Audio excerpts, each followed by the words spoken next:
Welcome back to But Why the Podcast, and this episode is sponsored by Podcorn.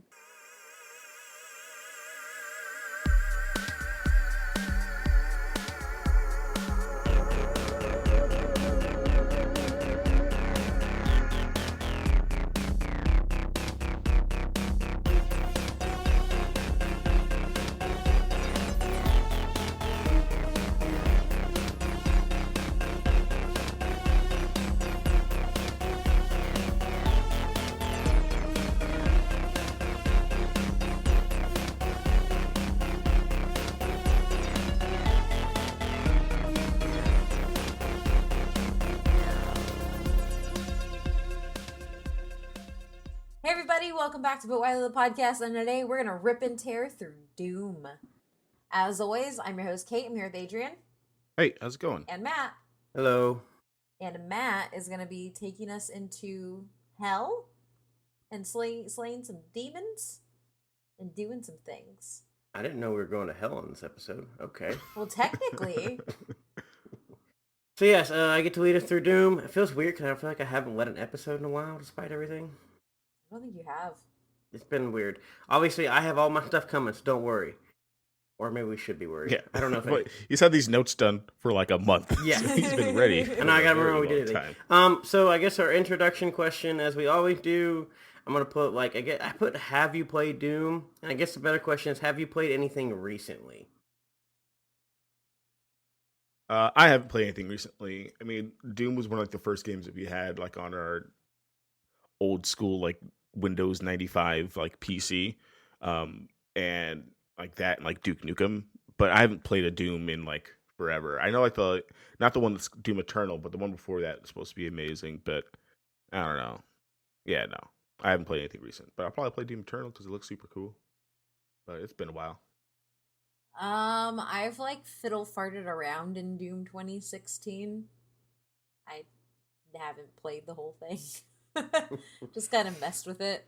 But I did get to play Doom Eternal's demo at QuakeCon, or what was renamed to DoomCon. And I'm really excited for it.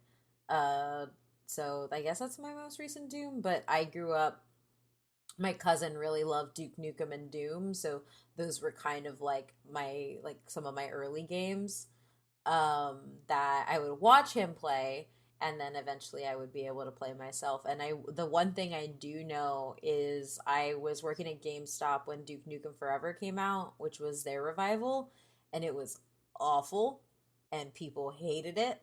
And the day after, this is when GameStop still had the game return policy of 7 days. We had about 6 different people come in after picking it up at midnight saying, I don't like this. This is trash. Please give me my money back. Yeah. So I've learned that Doom has relaunched to love, and Duke Nukem should not have relaunched.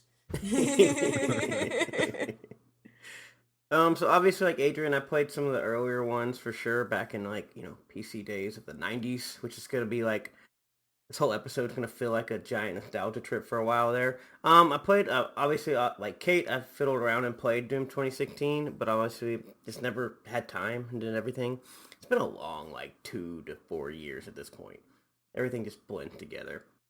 It sucks because it is on my backlog to play. It's just never gonna get there. Yeah. I know they released all the re-releases and they've been porting everything over again, which we'll talk about. I can't go back. Doom 64 just came out, right? Or something like that. Again. Yeah. I've tried playing them and I just can't do it again. It was cool when I was a kid. Not so much anymore. But as far as I have played Doom Eternal, the demos and everything about 2 or 3 times. Between QuakeCon. It is still called QuakeCon. It was just DoomCon for getting ready for Doom Eternal. Don't fret. I learned that made a lot of people upset, apparently, that they called it DoomCon for 1 year.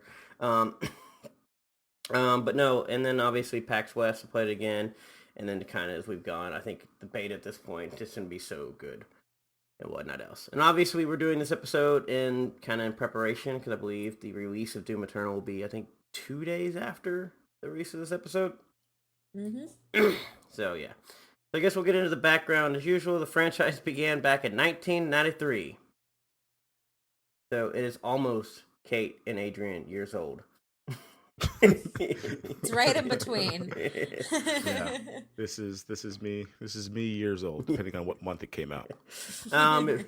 It was created by John Carmack, John Romero, Adrian Carmack, and Kevin Cloud, and then basically Tom Hall, and then all these people kind of went on to create id Software. Yeah. And so this was kind of like one of their first games they did. Over the years, they've had a few developers and publishers, though, because it's been, obviously, since 1993. It was obviously originally published by GT Interactive Software, and then Activision published a few games. Obviously, ZeniMax purchased id Software in 2009, so they're kind of like the parent of all of this, and then Bethesda Software now publishes them. Yeah, they've gone through a lot of different people at one time, publishing all of these various games, whatnot, which we'll get into. The game started on PC and will always be renowned for being on PC.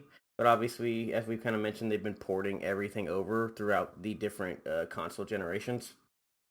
So, but it'll always be renowned for PC. And as we said, like I think like all of them, I think with Doom Eternal release, and I know they were giving away like Doom like from like 2000 or something like that as well, and everything in there.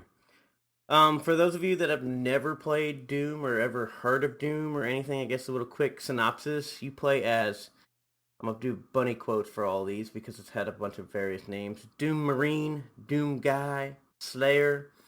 The Slayer is my favorite one, because then I think that maybe it's just Buffy under there, and she's fighting demons, but in Doom. So, yes. Yeah. Like I said, it's obviously changed over the years. I think Slayer is now the more common term, but it definitely for a while was just Doom Guy or Doom. Well, Doom Guy. Yeah. I think Doom Guy and Slayer are the ones I hear most often. Yeah. I don't really hear Doom Marine that I think much. Doom Marine was like the very, very start, and then people are like, this kind of sucks. Because I just know all the little bobbleheads they sell of Doom Guy say Doom Guy. Yeah, mainly but like for the cool like community, we're the Slayers Club, because Doom Guy Club has a very different feel than Slayers Club. But yeah, Doom Guy, the majority one, and obviously Slayer's been more the recent one. Obviously, depending on, as we'll get into different games and reboots and everything else, kind of the synopsis. You play as an incarcerated Doom Guy. Yeah. You play as Doom Guy, who's been incarcerated on Mars to battle the forces of hell, which consist of various demons and undead who have invaded Earth and killed billions. And obviously, there's different variations of all this depending on which years you were playing and which Dooms you've been playing. The funny thing, when I was doing all this research for all the games, because I knew there was a lot of them, essentially Doom pops up every 10 years or so for a reboot to remind people we're still here. Or to keep licensing rights? I don't even know if that's quite right, to be honest. Okay, because I would be interested to know how it works. So I'm assuming it's different than movies, because as properties, movies can like shuffle between different people because it's not really like developer dependent. Mm-hmm. And so I know when a movie comes back, like Robin Hood, when that gets rebooted, that's so they can keep the rights to the thing. Or like the Jurassic World stuff, that came back because Universal wanted to keep the rights. But I don't know, like, do developers and publishers, I guess developers owned the rights for that? I never saw anything about licensing. It just kind of happened the way it happened. But I could be wrong. Like I said, it definitely wasn't something that you can, like we talk about with movies. One of the first things you pop up with reboots is, what is the license nearly up? Yeah. And that definitely didn't come. Obviously, digital rights in general are just freaking weird and hard to understand. And it's so, especially when you start jumping from like movies or to games or to music, like, right now we have the NVIDIA stuff where, I can go to iTunes and buy music and then put on a CD player and nobody cares. But, doing that with a game is frowned upon in ways, because it's like, I don't know, it's weird. I don't understand all of it, to be honest. Yeah. But that's why I'm not a digital rights lawyer or whatever they use.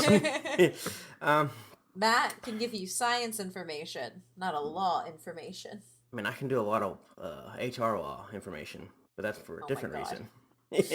But no, there are basically 13 games in total, including Doom Eternal, which will be releasing on March 20th, with the massive crossover of Animal Crossing.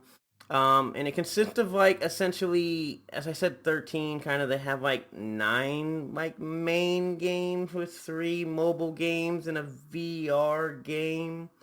Obviously, this is these some of these games are just giant expansions and depends on what accounts for everything. But I kind of go over kind of a list of some of the games. There are no ratings for a lot of these, as these are older than Metacritic. And also, as we kind of get into the 2000s, a lot of these are just ports and re-releases, and so it's kind of unfair to say, well, this Doom sucked, but because it came out Yeah. on the Wii or something, which is a giant thing. So obviously we have Doom in 1993. We got Doom 2, Hell on Earth, 1994. Final Doom, 1996, and then Doom 64, and then 1997. And then it kind of goes, because obviously they had the nice little stretch, and then we kind of don't get anything for another 7 years, because it pops up almost 10 years, a little over 10 years later, for Doom 3 in 2004, which is a complete reboot of everything. And then we get Doom 3 Resurrection, 2005. Here's where we get in the weird ones, because they technically have like Doom RPG, which is a mobile game, like Doom Resurrection, which is a mobile game, and then Doom 2 RPG is also a mobile game.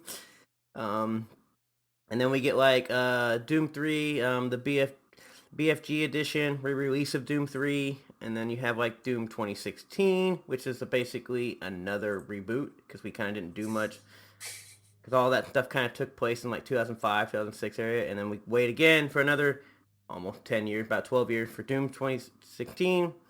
This one has an 87 on Metacritic because it's now 2016, and it's another reboot. And then apparently they released Doom VFR, which 2017, which is literally the VR version of Doom 2016. And then in 2020 we're getting Doom Eternal, which has already been delayed once because it was supposed to release in 2019, and now we're set to release in March of 2020. So like 3 of these are actual games. And then the rest of them are just the reboot of the reboot. I think a special edition version of the reboot. I think some of the first ones are kind of like Doom 2 and Final Doom and 64 kind of games. Even though there's kind of, I don't know. This weird 2000s area, we got reboot. Yeah. Resurrection of reboot. Yeah, it's RPG mobile game. Yeah, it's another mobile game. It's really weird, and I'm trying to like find. It was also different because like some of the '90s stuff, as much as it is a new game, people forget that PC games in the early days were a lot of just like, we can just make an expansion, and it was actually just a new game that we called an expansion. Back when expansions were cool.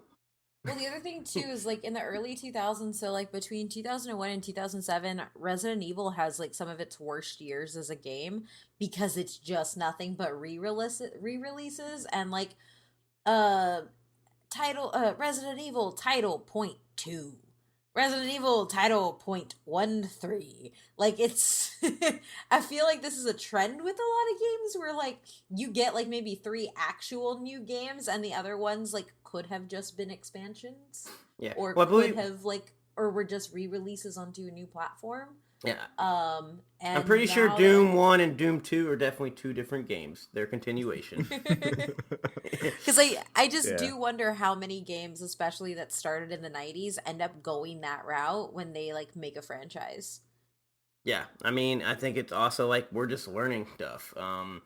Also, we've been on like Street Fighter 5 for like a lot of time now, but we're getting another Street Fighter 5. So the real question is, Street Fighter's been around since probably not quite as long as Doom, but probably pretty close. Why have we only done 5? Re-releases, man. Re-release. I mean, do you want Doom or you want Street Fighter .555874? I think that's what we've already got. They just put a fancier title. Street Fighter 5 Champions Edition. I mean, isn't that the same thing? No, Matt. One's a champion, one's a decibel point. Yeah, my bad. But no, like all these other things, obviously we have plenty of other media involved. There was a board game that came out in 2004 called Doom, the board game. So I will say this, as Adrian has taken musicals, I've become fascinated in these board games because the titles are basically X, the board game. And that's all they are. I am very interested to know what that board game is, though. Like, what are the rules of it? Like, because I know we didn't RPG or I don't know. I'm not playing some 2004 board game. Adrian, get on it. I'm good. I'm good. I don't think that's going to be very fun because I don't even know what you would do in a Doom board game Just based on a video game that's you shooting monsters in the face. it's like paper with football. big You guns. shoot shoot the aliens as you go. But no, because we've That'd be kind of cool, actually. I'd like that. got to aim. But no, because we had like Gears of War, the board game. I'm pretty sure there was Halo, the board game. And then there's basically Doom, the board game. There is a one-shot comic by Marvel Comics that came out in 1996 that was done at a convention as a giveaway. Oh, wow. So I will say, I right now want to speak this into the universe. I want Boom Studios to get the rights to the Doom series in comic form, and then I want them to do a crossover with their Buffyverse. And then I can get like the words from like Once in a Generation, the Slayer is born, but instead of Buffy, it's Doom Guy rising up, and then Doom Guy takes off his helmet and reveals Isabel, because this is really an Animal Crossing and Buffy and Doom Oh my god. crossover. Wow. But also Get me out. Get me out. Now you know how we feel when you talk about Fast and the Furious and Transformers, Adrian. Yeah, but it all works because that works. All right. That all works. So does mine. So I think the fun fact about this comic, I think nobody gave a shit about it for like 10 years until they're like, oh wow, this happened. They forgot it Sounds existed. about right. Yeah.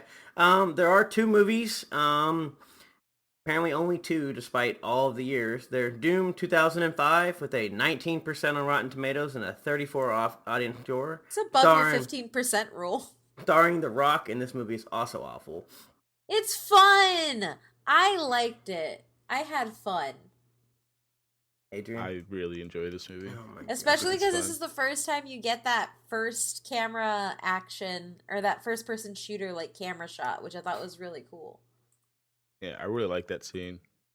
And I just like when The Rock wraps the pipe around his hand. I just think it's super cool looking.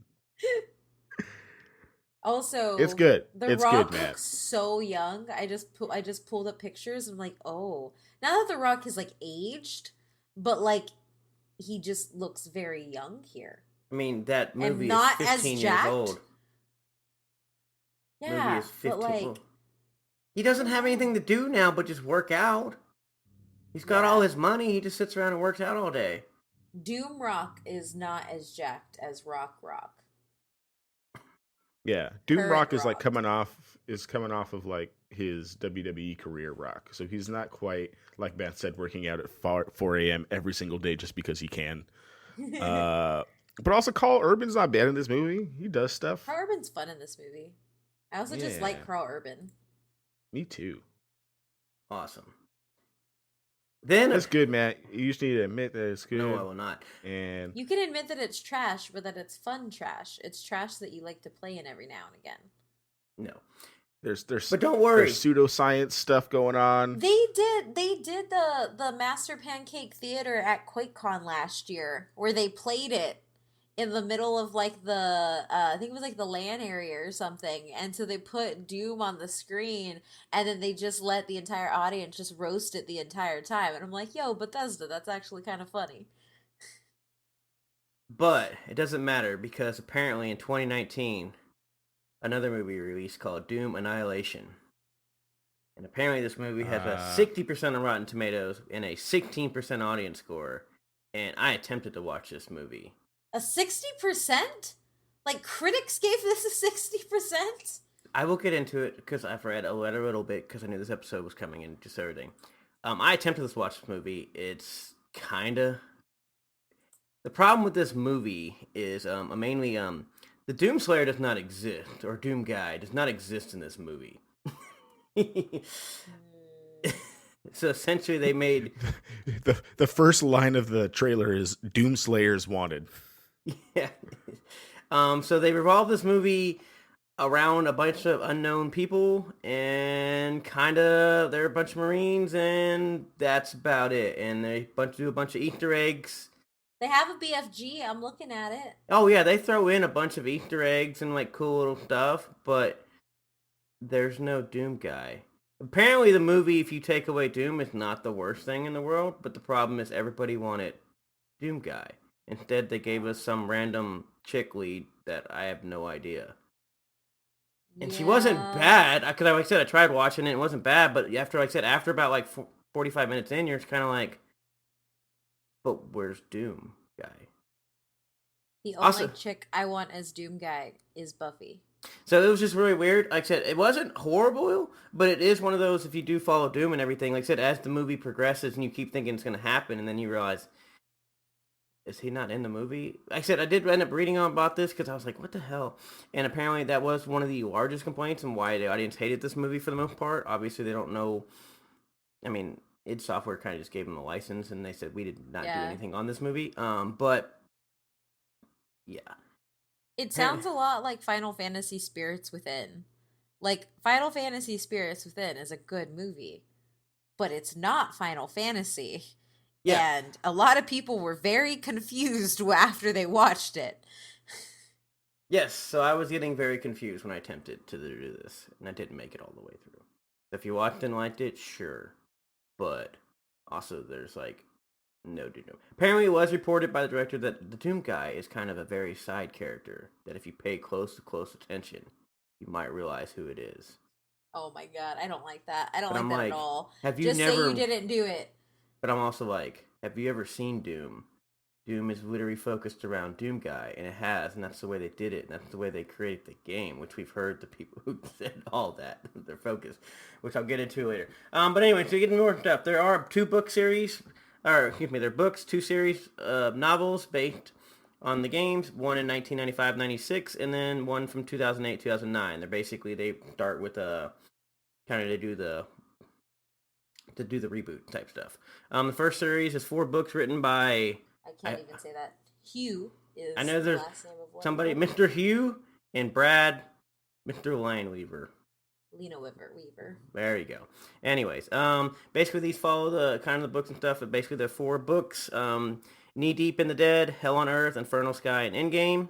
Knee Deep in the Dead is like a good name of like a bad zombie movie that I think I would definitely watch. And then obviously you have the second series, which is a reboot, is 2 books written by Matthew Costello. And that's Worlds on Fire and Maelstrom. I want a movie called Knee Deep in the Dead now. That makes me uncomfortable for whatever reason. I don't know why, but that title makes me uncomfortable. We're going knee deep in the dead to this ad for Podcorn. So how long have we been trying to monetize our podcast? I don't know. How long have we been around? So for 3 years. But the cool thing is now we've done it with Podcorn, as you heard on the top of the show, which Matt found on a community Facebook page. Yeah, I was digging around on our community Facebook page and saw that Podcorn's been apparently a hot thing these days. And for those who don't know, Podcorn is a marketplace connecting podcasters to amazing podcast sponsorship opportunities such as host-read ads, such as this one, interview segments, topical discussions, and more. Just basically jack of all trades. The best thing about Podcorn is that there's no middleman. And honestly, one of the hardest things that we've experienced as a show is, although we're not super small, we're not Shea Serrano and The Ringer, and we're also not Conan O'Brien. So it's been really hard to kind of get our show out there, to get monetized and to get sponsored.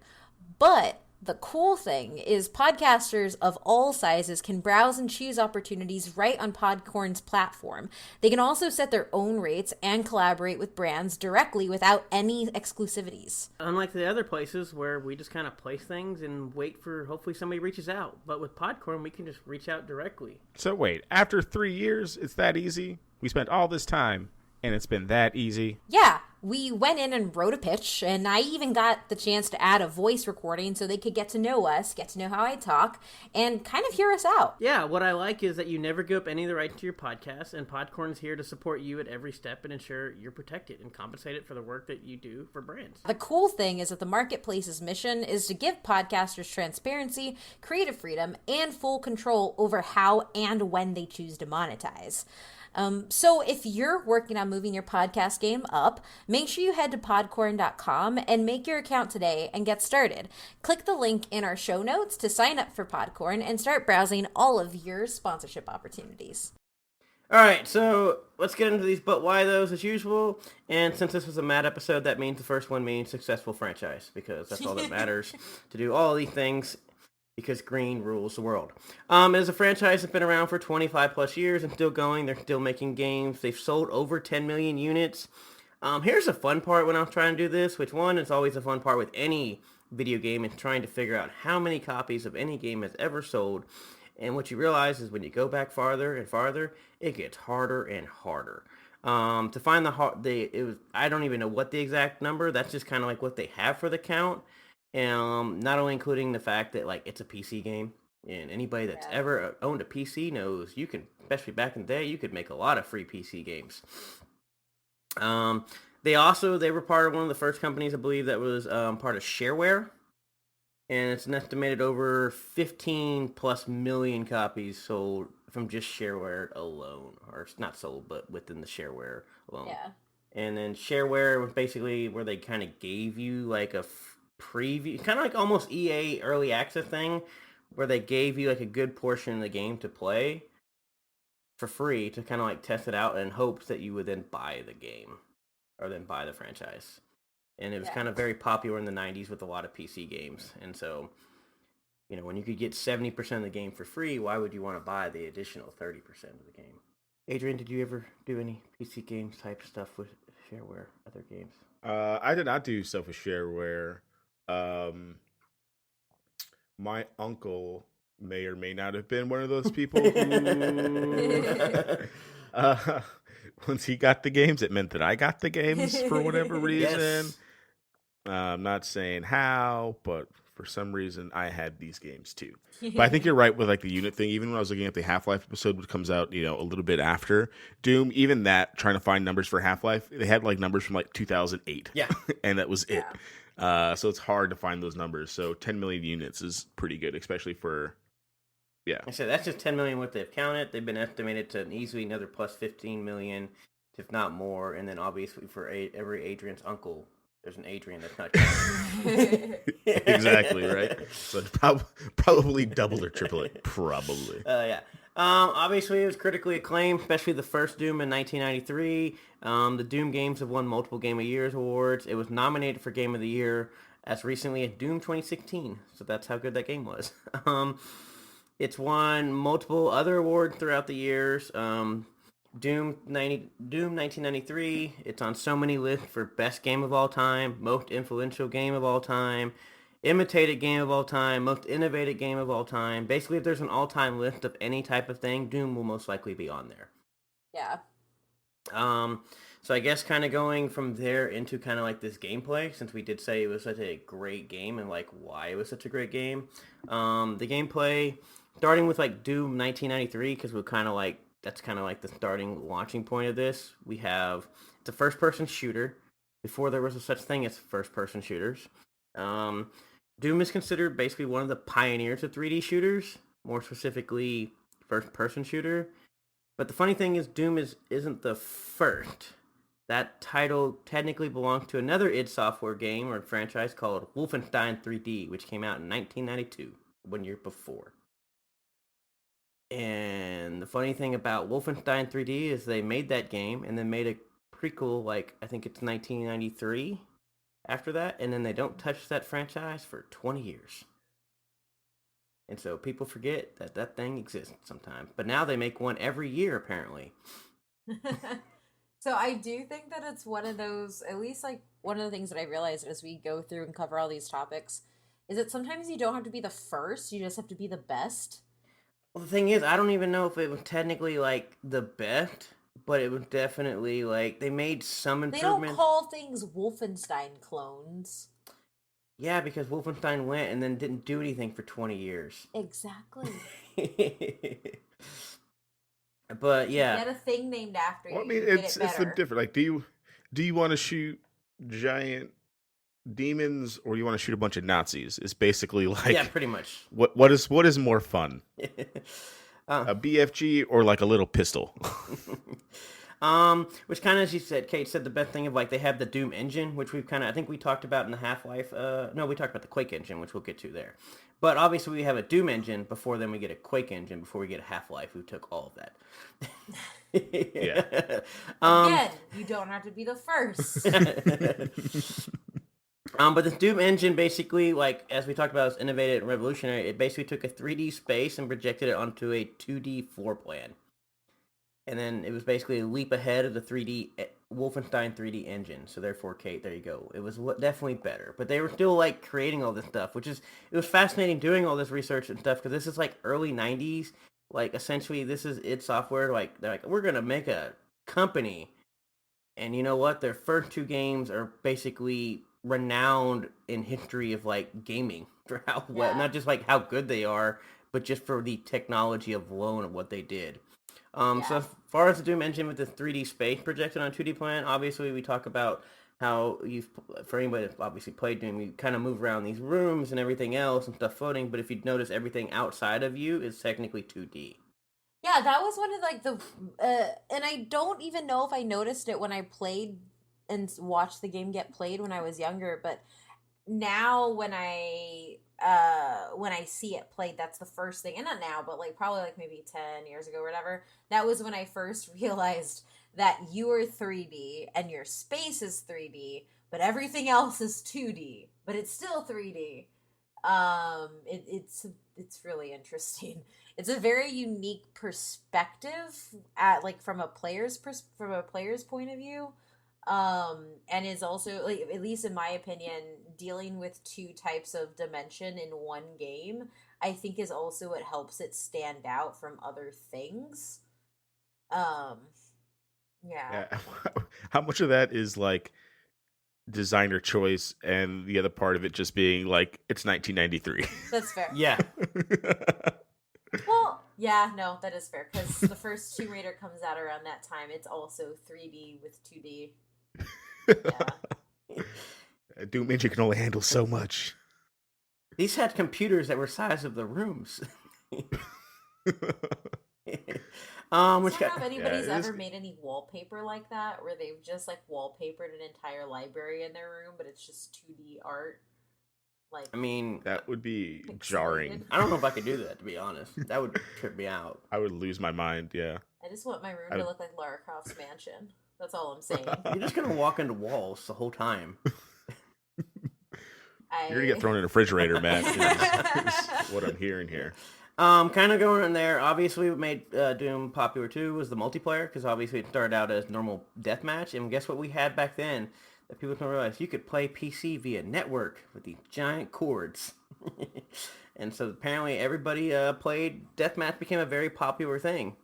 And whatnot yeah. else. Obviously they had co-op mode, which is where you played again with each other against monsters, and that's what we've kind of gotten throughout the years. Because as much as it is renowned for like single player and everything else, and people playing the story, whatever else, there's a lot of PvP and co-op and stuff over the years in these games, Yeah.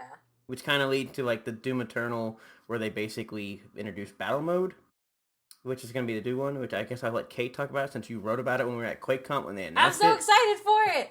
But I'm so excited for it because I like asymmetrical shooters. Like there's just something fun about playing against other people having to either learn from them or work with them. But this so usually asymmetrical shooters work in the sense that you have like a team of people who are like good guys and you have like the one bad guy who is trying to kill them.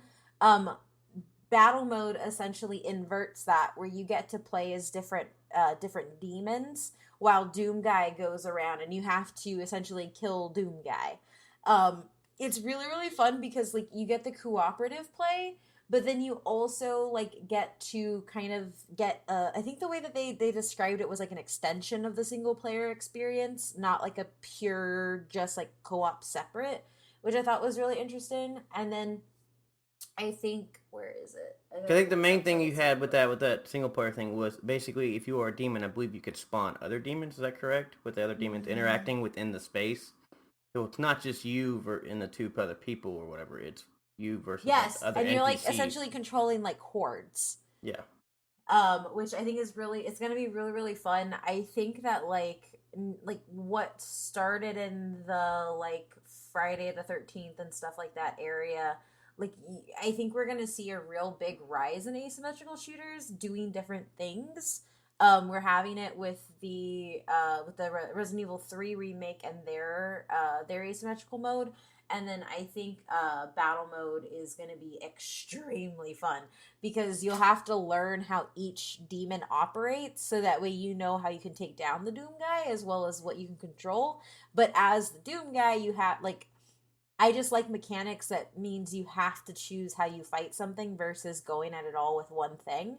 And each demon has its own weaknesses. So when you're playing Doom Guy, you have to adapt to the different situations that you're being thrown into. And currently, I think there are 5 demons that will be able to spawn in that you can choose to be, but it's 2v1, I think. So Yeah. it's a smaller, more contained. But I'm excited. But I also just really like co-op things, obviously, because me and Matt play things. So I will say the funny thing is you left out, I believe, Evolve. If you're gonna bring up Friday 13 Evolve, back in the very, very first. oh yeah, Evolve. I forgot about that. Asymmetrical game for the Xbox One, and it was sadly probably before its time. Good. Oh, it was not good, and also I think I could be wrong, but I'm pretty sure it was one of the first, at least like big releases that I could think of that had that type of play. It was. Now that it's very common, I don't think it definitely wasn't back then. It was supposed to be. It was supposed to be really fun. I remember when it released. The guy I was dating at the time was really excited for it, and we ended up picking it up, and it was fun to play initially, because you had all those different mechanics with the alien that you were, but it was just too complicated and buggy, and it just never worked. And then the other problem that Evolve had was that there just wasn't a big enough network that was playing the game. So that greatly hindered your experience playing the game. Yeah, because I think if I remember, like, it was always fun at the initial part, but then once you figured out the mechanics, you just all died immediately. Yep. Didn't have sustainability. But now we have these modes coming in as additional ones, and then you have like the new predator hunting grounds, which is just asymmetrical, and that one uses PvP and PvE as well. So it's gonna be really cool. I don't know. I really like the genre, and it's something that I really want to see expand more. And especially because as a horror fan and as somebody who likes all those like slasher type things, I think that there's so many things that you can take out license and go into, and I will eat it up, and so will other people.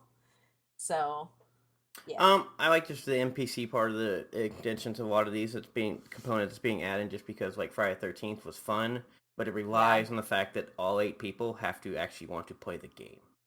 Yeah, and then you also run into lobby issues. Yeah. So. Yeah. But anyway, moving from there on to basically because I kind of want to talk about the gameplay, kind of, set all that up, because all of this gameplay and all this success and everything kind of led to basically Doom's influence in general. Obviously, it increased PC gaming popularity, which once again, it's not the first PC game ever. It wasn't even the first technical, 3D shooter, but at the time it was the best, and it basically jump-started all PC gaming. Obviously, along with that came the first-person shooter genre that basically dominates the landscape today. Like, we get so many FPSs that are released every year, people don't even think about it anymore. Back then, this was a brand new thing. Like, what is going on? Mm-hmm. It also led to community, like, as far as like PC modding, porting, speed runs, Slayer Club, as Kate had mentioned earlier. Like, all this stuff comes up from just Doom alone, except especially the PC modding in general, because anybody that's played, you've seen all the fun mods we've talked about. We talked about them on Half-Life, but all that started with Doom again. I also think it's crazy to think, like, I don't think that gaming would be where it's at without the modding culture that came from the first PC games. Like, I say that as both like the creativity, but also like people training themselves to move into a game development space. Like when you actually stop and think about it, if that ease of like manipulation of content wasn't available, I think we would have a very different gaming sphere than what we have now.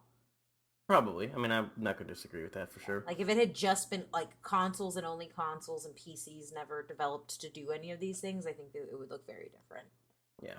So modding definitely gave the I guess, the gamers per se an actual say and allowed them to be creative Yeah. within their own games. Obviously, some things. I mean, there's some problems that come with modding, Yes. sure. But like the fact that like I mean, and you even saw it with like another Bethesda property, the Elder Scrolls games. Like you have somebody who literally retextured the entirety of Morrowind so you could play it on a computer and make it look up to date. Yeah. Like that's just cool things that you don't get to do otherwise. And I think that there's an entire generation of game developers who came from that space initially. Like, No, I mean it's literally why I still play. I own Morrowind on the PC. I bought it like 3 years yeah, ago, but I still own my original Xbox copy yeah, because, but I don't play it because their game mechanics in there kind of suck in yeah. some points that they're just not necessarily bad, but they're just bad. Whereas I on the also PC, I can eliminate like two or three, just make 2 or 3 little mods into it, and I'm like, I can play this however long I want. yeah. And it's not even needing the textures or anything like, oh, well, the game just looks bad. Like, no, the game still looks great to me, but there are just a few mechanics. Basically, one thing is, people didn't realize Magica didn't used to come back all the time. It only came back over time, and so You when know it what I ran just out, realized? but Mods are fan fiction. oh, That they are. That's all Are it there soft is. boys in Doom? we do I not mean, ruin. Next You're we question. gonna can ruin put soft modding boys for me. in Doom. No, but that's what it is. It's like You could how put soft boys in Doom, like Matt. like fan fictions is what you do when you get something that doesn't go the way you want it or you want it to be a little different. And when people mod and the gamers get a say in the game, they're usually adding things that make it different. Sometimes it's just hilarious, like playing Call of Duty as anime girls, and other times it's actually inserting new things. But just like fan fiction, bad things happen, You're like ruining this removing for me. all women from games, which has happened in mods before. But You're ruining this for me. All right, I'm moving on because this is you're ruining all modding right now for me. I'm not wrong. Anyways, Doom clones. We've mentioned it multiple times. We talked about it a little bit on Half-Life, but basically, Doom clone popped up and existed. As we once again it said, it's not the first person shooter, but definitely defined first person shooter. Yeah. Basically all FPSs were called Doom clones until about 1996 ish, kind of moving on, and then essentially it moved officially to first person shooters in 1998, basically because of Half-Life. That's what we get. Kind of a list of some of these games that are considered Doom clones or inspired by Doom. We have basically Marathon by Bungie, for those of you that listen to our live episode. That's how Bungie said we're gonna do this before they came up with Halo. Heretic used the basically it used the Doom engine. Rise of Triad, Star Wars Dark Forces apparently is also considered a Doom clone. Duke Nukem, Yeah, definitely. Duke Yeah. Nukem 3D, and then the Alien trilogy, or just to name a some. There's still plenty out there, but yes. I used to think that Duke Nukem was this great original game, and then I went back and was like, oh no, this is just Doom, but with aliens instead of demons. Yeah, Yes. but then you get to chew bubblegum. Yeah. Oh, and also kick all the ass. toilets worked. And I had this weird, like when I was a kid, I was like, oh, I can go and flush the toilet. And that was just a very weird thing for me that, yeah, I don't know. All I know is the worst game I've ever played is Duke Nukem Forever. That game is so awful and so bad. I ended up speed running it because I needed to finish it because it was when I was at GameStop and you could rent copies, and that was like the worst playthrough of anything ever in my entire life. Um and it just does not hold up versus Doom, I think just works. So, yeah, I realized too late that Duke Nukem was just Doom, and then when Duke Nukem stopped being Doom and tried to do its own thing was when it was just horrible. Yeah. But then we get to basically kind of what led to the first quote unquote true 3D shooter, where basically they had polygons, and that was Quake. We kind of talked about the Quake engine and everything on Half-Life, and we talked about things, but essentially without Doom, we don't get Quake. And it's essentially multiplayer to the best. Like, Quake is renowned in a lot of ways, which is funny when we think about id Software, of like, they may not own a lot of franchises, but the ones they do, they did very, very well. um, Essentially, it's also Quake is also responsible for the emergence of machinima that we kind of talked about with Half-Life in some way.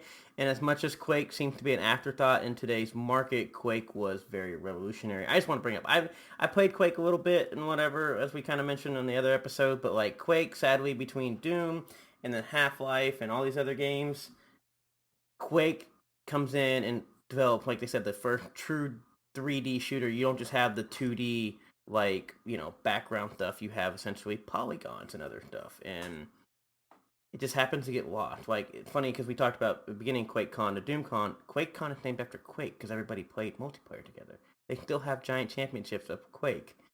People just seem to forget.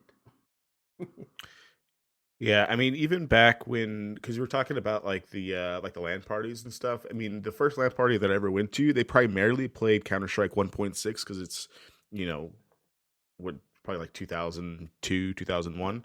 But what they went back to, they still played Doom 1993 before they played Quake. Like they played more Doom than they did Quake, even though Quake at that time is like the, like you said, like one of the biggest shooters. But they still played Doom for whatever reason, whether it was like nostalgia or just because they liked that game better as like a multiplayer type thing.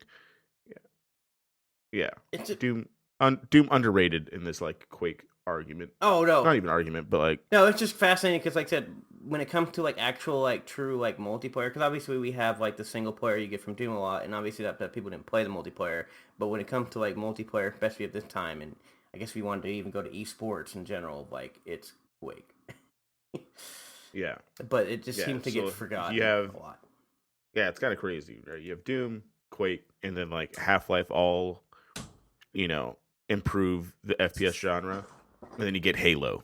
Yes, And then you like, what do you have after that? Like, what's like the next big thing in like FPS shooters, think like other than like battle royales, I guess like I maybe. said, But like, the only thing you could probably go, I guess, I mean, I don't even know if you count like because obviously Call of Duty took off eventually, but like I don't know if it was because it was revolutionary versus it was just yeah, good.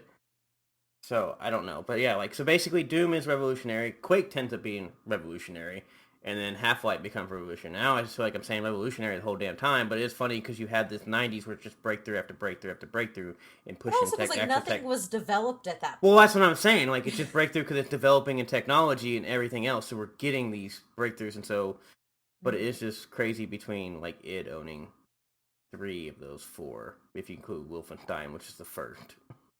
So yeah, would the difference now not necessarily being breakthrough wise, but like genre immersions? Because like you mentioned like Call of Duty, which like technically it wasn't revolutionary, but it was like the military shooter became a standard.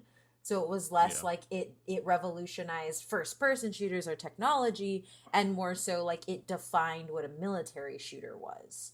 I mean, that's fair. Like I said, I don't know what it goes into the development parts we get in the 2000s, obviously, because I'm sure there are still improving tech and improving stuff. But Yeah. like, I don't know. I mean, outside, I mean, obviously graphics in general, as we've learned going through some of these older games. Of wow, we really had some. We had some low standards compared to games of what we thought was beautiful. But, Lara um, Croft is still beautiful from the 90s.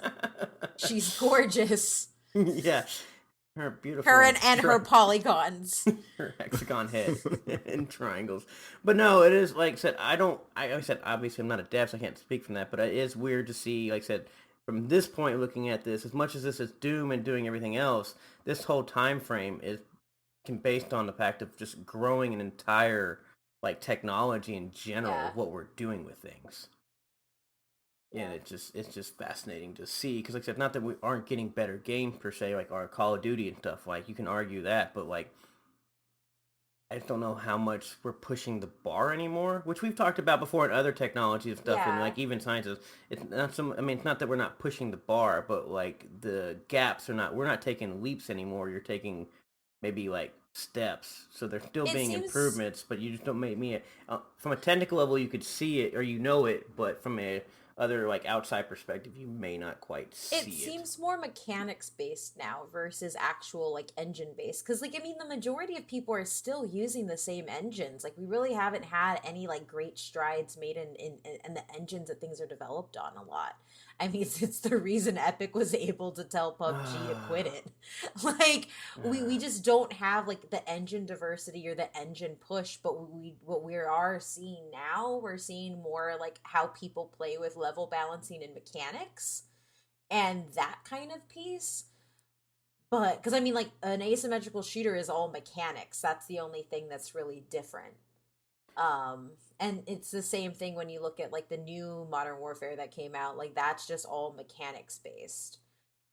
It's still Modern Warfare, but the way the story plays out, like the way it uses like the way the narrative is impacted by like who you accidentally shoot and who you don't shoot and that kind of stuff. Like that's all mechanics based versus I don't know. I guess we just don't have any great new engines. But like what would be developed Well, I mean, other than stuff on AR VR?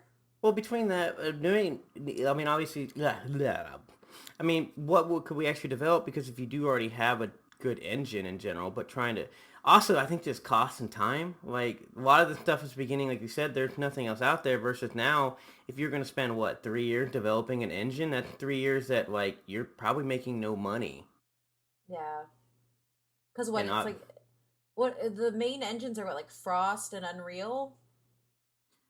Unreal is basically, we could have an entire episode on the damn engine. We could have an entire episode on the Unreal Engine.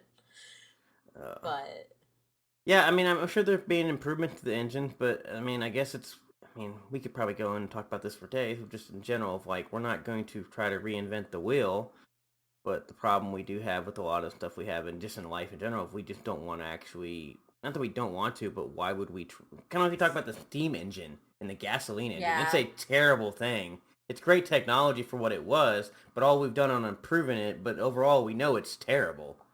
yeah. But between money and economics and everything else, no one's willing to break it down and come up with another engine Yeah. for whatever reason.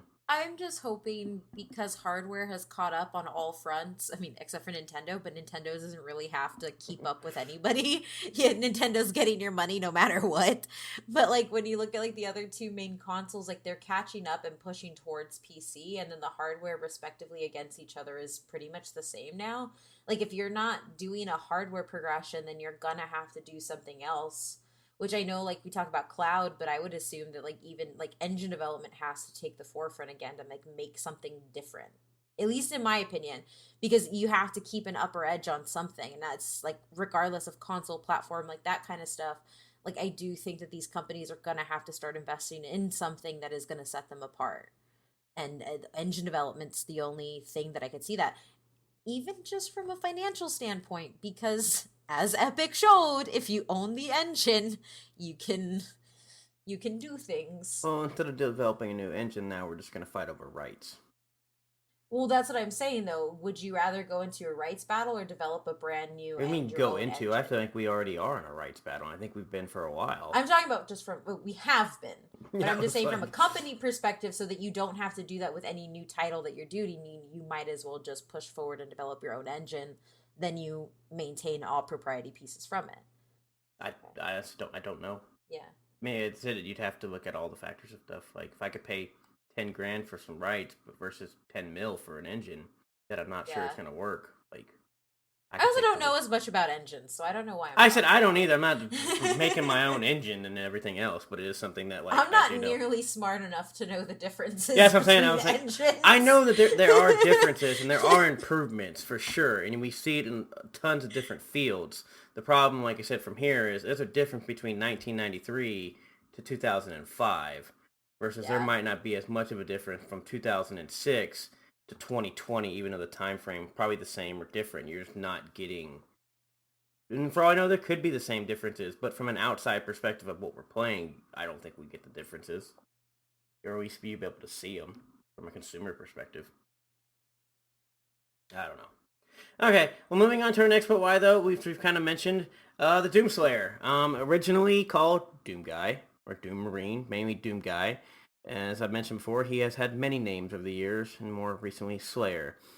Doom Guy just sounds more adorable. I like it. What? Doom Guy. Oh my gosh. Space Marine dressed in green combat armor and no name for the most part. Yeah. Obviously they've redressed him in different stuff, but his armor's always been green. Obviously, we just had the announcement of all the new skins they're going to add to Doom Eternal, which is going to be cool. Including a unicorn one. Yes. Which is Kate's so excited for. It's going to be great. Okay.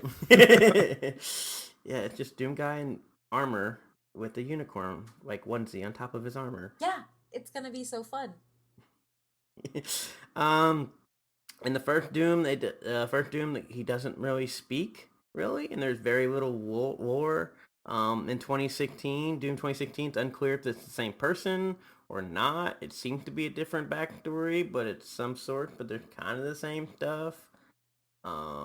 We don't know. The face has never really been revealed all the way. You've only seen bits and pieces like that jawline, maybe, or a few things, but we just never really seen, and there's not as much talking or anything. But apparently, all this has been done on purpose because when they were creating this, they wanted to be you as the Slayer.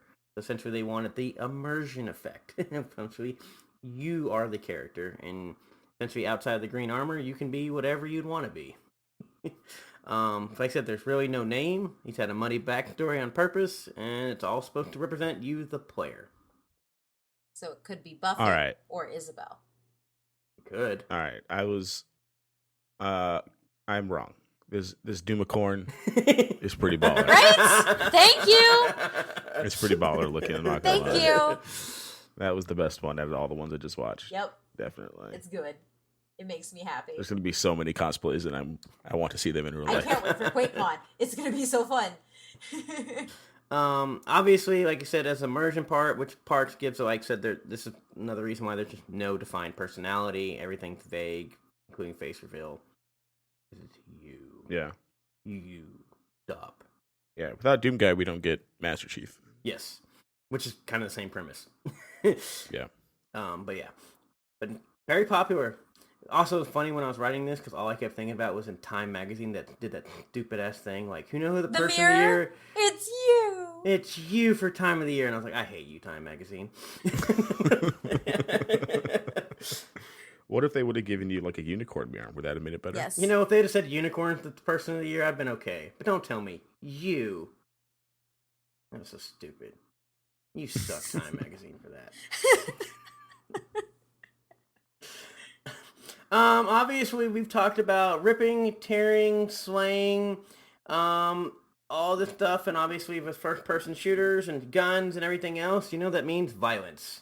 And so obviously we had some controversies, basically because of the high levels of graphic violence, which is still funny to think about, like what we had back then considered graphic violence in that 2D with your little 3D, 2D polygons type era versus what we get today, where I can watch. I ripped out a spine when I played the demo.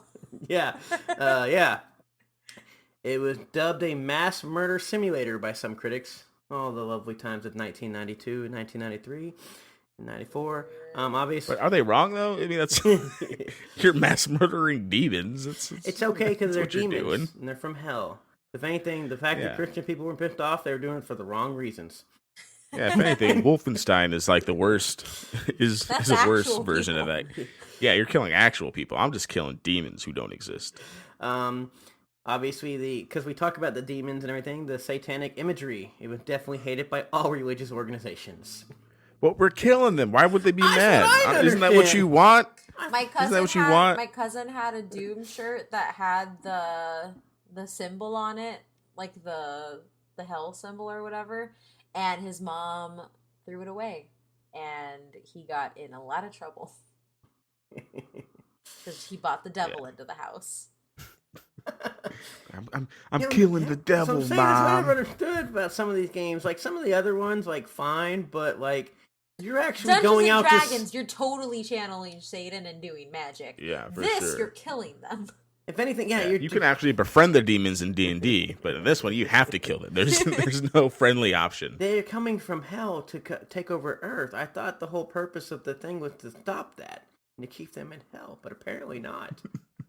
If anything, I'm doing Doom, my part. Doom is the best Christian game because you're just trying to save God's world. Yeah, Yeah. they just didn't turn the other cheek enough times, apparently. Doom for the Genesis 3DX, which has got this console and whatever existed, was one of the first video games to be given an M rating. It wasn't the first game, as it definitely didn't start the rating debate, which is kind of Mortal Kombat that everybody knows. The rating creation, which is what Mortal Kombat did. Yes. Which is kind of funny because overall, this game is super popular. It does it. It's super violent. There's a lot of whatever satanic imagery or whatever the hell you want to call that. But it wasn't necessarily at the forefront of all of these conversations. Like when we talk about this stuff, you have Mortal Kombat, which start the whole rating. Even Duke Nukem comes up way more than Doom. But it's funny because it is in all the conversations. But essentially, if you go top 10 controversial games, it sits there between that 6 and 10 range in all of them. It's not 1 through 5. Maybe it slips into 5, maybe 4, but it just doesn't hold the top echelon of like most controversial games, despite being probably the most popular out of all of them. Yeah. Well, and I think Duke Nukem sits up there because Duke Nukem was most like it was violence, but there was also a lot of like sex and stuff like that. Yeah. Well, I mean, I get why Duke Nukem and everything, but what I'm saying, Boobies are worse than ripping off somebody's head. Did you not Yeah, know? Duke Nukem was going to rip off your head and then poop down it. That was one of his lines. With a more colorful version of poop. But like I will say, like, there is something, and I think it's something that doesn't get appreciated enough, but I think it's starting to get appreciated now, or just in certain circles. But like the kill mechanics in Doom have gotten progressively better. Like now in Doom Eternal, the kills are reactionary to which button you're pressing when you do the kill, the way that your stick is, the way that the joystick is pointing up, left, right, down. That will impact your kill, and so you have this procedurally generated kill visuals for the new Doom Eternal, which is going to be really fun and was just fun for the 30 minutes that I played. But like I don't think that that's going to have the same reaction that it did in the 90s anymore, because it's just kind of like it's a video game. Yeah, in the 90s it was infiltrating our morality. It's just fascinating to see because, like I said, I've seen the old game and what it looks like. I see what we have today. Yep.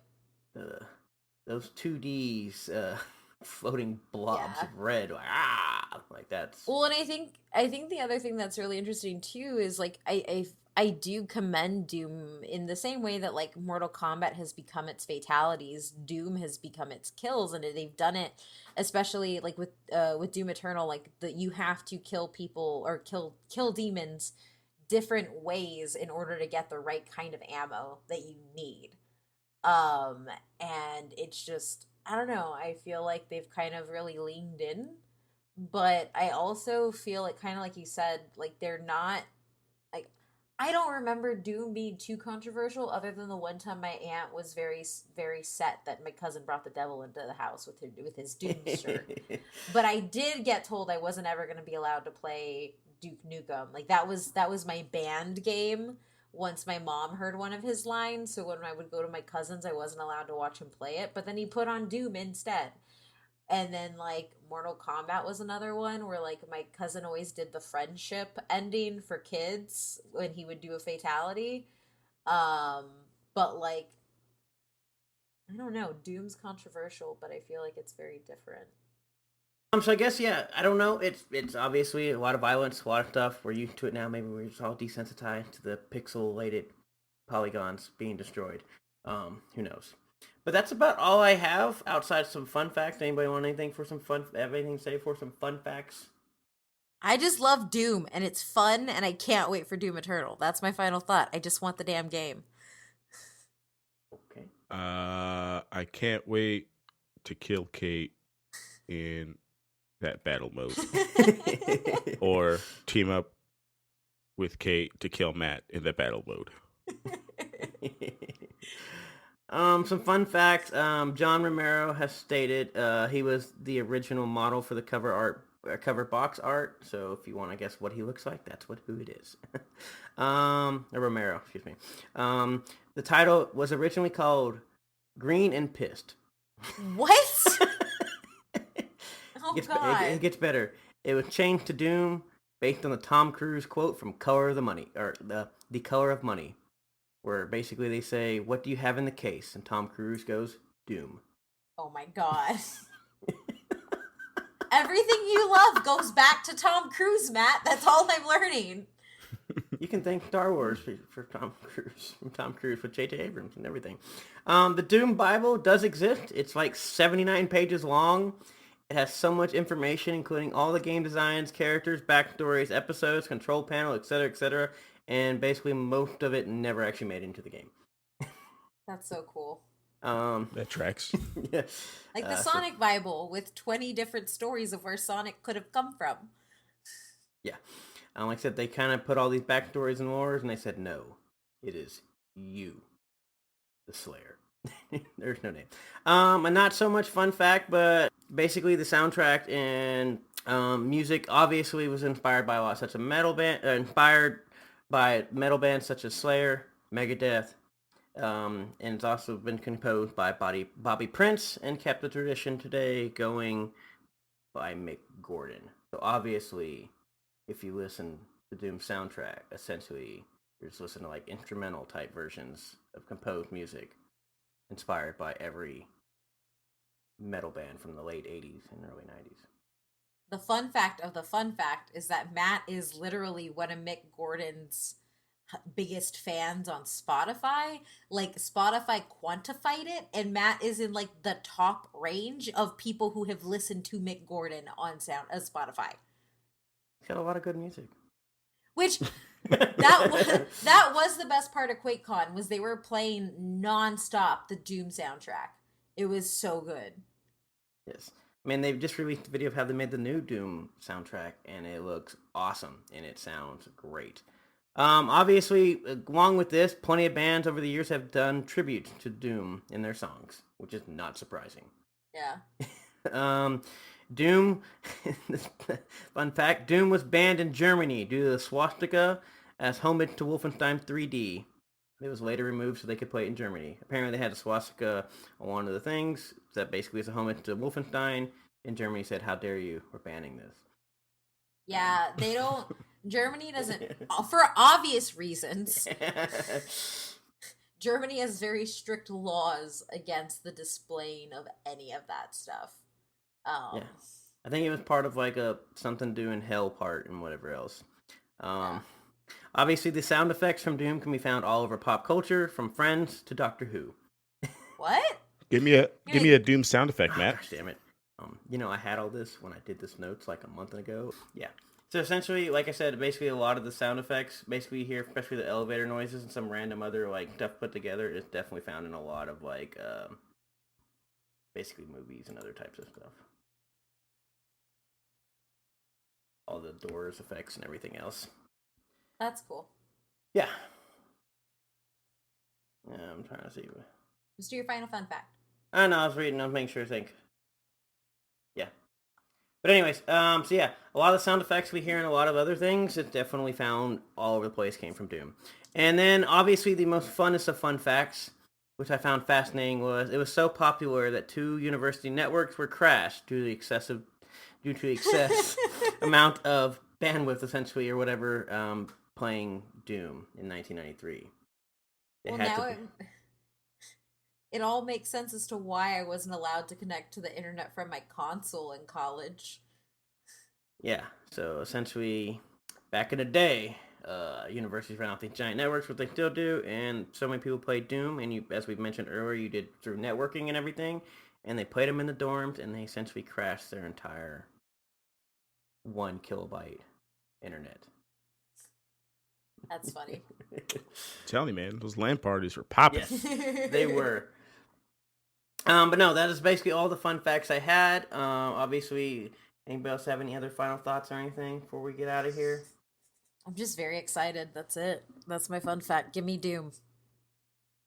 Yeah, I mean, I don't really have anything other. I mean, we've covered a lot of video games over the last couple of months, and it all kind of starts, not like all starts with, but like we wouldn't have the stuff we have in Halo, Half-Life, Counter-Strike, any of that stuff without Doom kind of laying that groundwork as one of like the first influential FPSs. So regardless of it has 17 games that are just reboots of each other, I think Doom Eternal will be like that turnaround point that hopefully we'll get another reboot of it in full VR mode in 2030. Oh, I don't want VR mode, but sure. No, obviously, it's been fascinating doing this. Like we kind of mentioned the last one, Doom kind of stood up so Quake could walk, so Half-Life could run, so Halo could grab a bike. Jump on a warthog. Yeah. But no, it's been obviously, like I said, I played it before. I'm excited for the new one. I played it multiple times. I like what they're doing. I'm interested to see all what they're gonna do. I still can't play some of the older ones. I'm sorry. They were fun in the '90s, but sometimes you grow up, and now you have Doom Eternal, and the 1993 nostalgia bite just doesn't do it for me. It's okay. Tomb Raider is one of my favorite games ever, the original one, and I bought the emulator on Steam. It was my first Steam purchase ever. I played for 5 minutes, and I was like, I'm gonna keep this in my memories. But no, I'm excited to see what they're gonna do. So that's about all I have. Kate, take us away. Yeah, so if you want to support us a little more, head on over to patreon.com/butwhythopc. And if you want to get involved in the conversation, let us know what you thought about Doom. Let us know if you're excited. Hit us up on @butwhythopc on all of our social media, although we're most active on Twitter. And then you can go ahead and follow me @OMMithrandier on Twitter, where I will probably be taking pictures of my Doom guy in his unicorn suit. Adrian? Yep, you can find me on Twitter @superreese93, SUPERRUIZ93. Matt? Going to hell.